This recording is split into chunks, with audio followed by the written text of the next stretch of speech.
Hello and welcome to Mullen's Benefits Companion, a podcast that helps employers navigate the complex legal challenges of managing their employee benefit plans.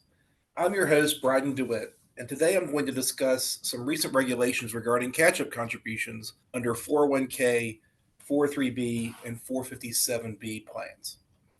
Last month, the IRS issued proposed regulations regarding Secure Act changes to catch up contributions. And again, these catch up contribution provisions apply to 401k plans, 403b plans, and governmental 457b plans.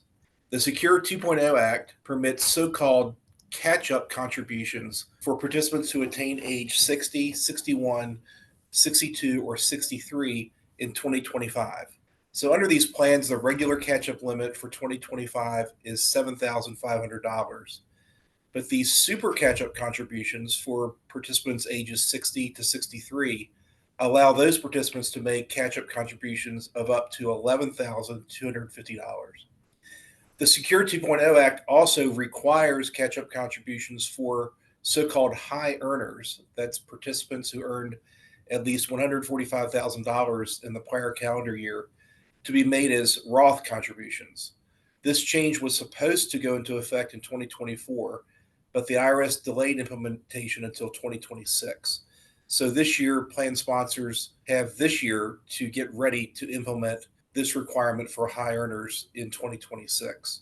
Regarding super catch-up contributions for participants ages 60 to 63, the proposed regulations provide that these catch-up contributions are optional. So this is not a requirement that the employers have to add to their plan to allow these increased catch-up contributions. This is purely a design choice by plan sponsors.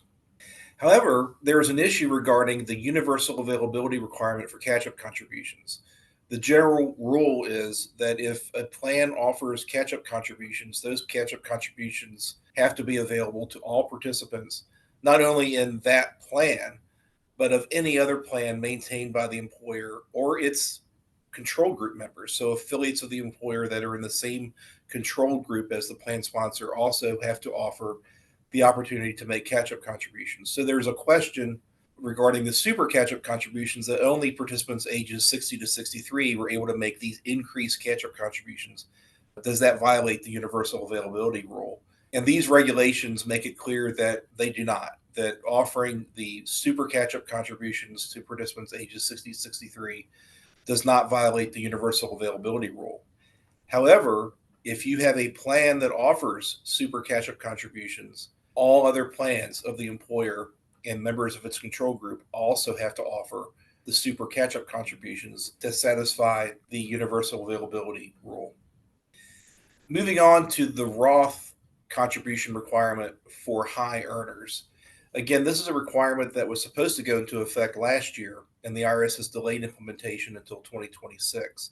The proposed regulations provide some helpful clarification regarding this requirement that high earners, participants who earned at least $145,000 in the prior calendar year, be required to make their catch-up contributions as Roth contributions.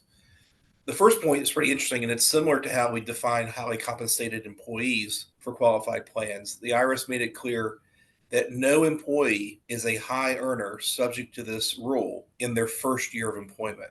Because to be a high earner who is required to make catch-up contributions as Roth contributions, the person had to have earned at least $145,000 in the prior calendar year. So an employee's first year of employment, they have no prior calendar year wages from that employer. And so everybody in their first year of employment is exempt from the requirement to make catch-up contributions as Roth contributions.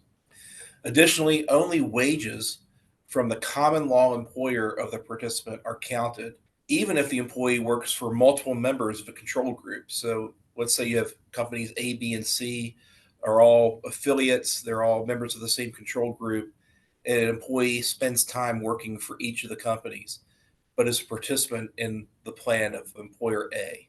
Only wages paid for work for employer A count toward the $145,000 limit for determining whether someone is a high earner and subject to this rule. The regulations provide that if a plan does not have a Roth contribution feature, but wants to offer catch-up contributions, then the plan would have to be amended to add a Roth feature for high earners. The other option would be to exclude high earners, exclude people who earn $145,000 or more in the prior year from making catch-up contributions. So it's either add a Roth feature or exclude the high earners from making catch-up contributions at all. And then the regulations clarify that if a participant is allowed to make catch-up contributions as a Roth contribution, so if you add the Roth feature for high earners, then all participants in the plan must be given the option to make their catch-up contributions as Roth contributions. So you can't just add a Roth requirement for high earners and not allow the rank and file participants to also choose voluntarily to make their catch-up contributions as Roth contributions. If a participant made their catch-up contribution election as a pre-tax contribution for the year, and then it's determined that that participant actually was a high earner based on their prior year compensation, the plan may provide that the participant's pre-tax election to make catch-up contributions is deemed to be a Roth contribution. But if the plan has that provision, the plan also has to allow the employee to choose to stop their catch-up contributions, which most plans would. That wouldn't be an issue.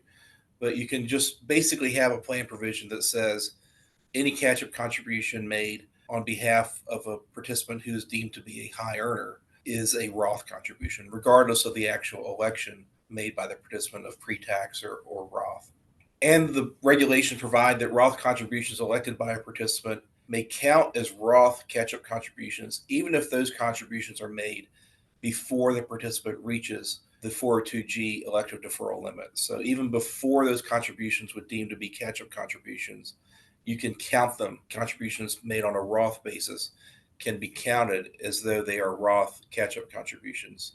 So that's some of the very helpful guidance that we received. These are still proposed regulations, but they reveal how the IRS is interpreting these requirements under the Secure 2.0 Act and are very helpful to plan sponsors, especially with respect to the super catch-up contributions, which are in effect this year. Right now, plans can allow the super catch-up contributions. So it's helpful to have this guidance, and employers should review their processes, review their plan documents, and see if any adjustments need to be made.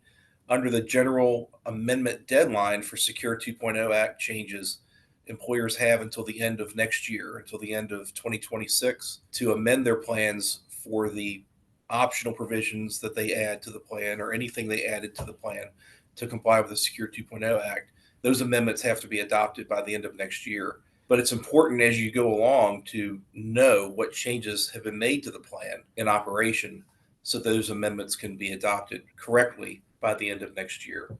So that'll wrap my discussion on proposed regulations regarding catch-up contributions. If you have any questions or suggestions for future episodes of this podcast, please contact me. You can also visit our employee benefits page at williamsmullen.com/employee benefits. There you can find out more about our team, as well as past episodes of this podcast and legal alerts. Finally, be sure to subscribe to this podcast to be notified when our next episode posts.